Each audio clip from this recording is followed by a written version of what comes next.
Bahujan Samaj party आणि भारत राष्ट्र समिती संगमनेर विधानसभा मतदारसंघाचे बहुजन समाज पक्षाचे उमेदवार सूर्यमान पाटील गोरे साहेब एकाकी प्रचार चालला आहे।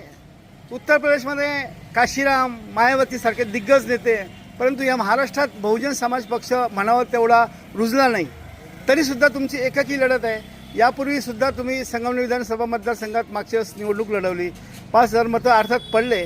कोणता मुद्दा घेऊन आता तुम्ही पुढे चालले, काय दिशा आहे तुमची, काय मार्गदर्शन कराल? बहन मायावतीजींच्या आदेशाने व कांशीरामजीच्या आशीर्वादाने जो उत्तर प्रदेशमध्ये त्या काळामध्ये विकास झाला, त्या काळामध्ये अनेक गुंड जेलमध्ये टाकले आणि बहीणजीने 4 वेळा मुख्यमंत्रीपद मिळवलं। उत्तर प्रदेशचा मुख्यमंत्री म्हणजे भारताचा पंतप्रधान।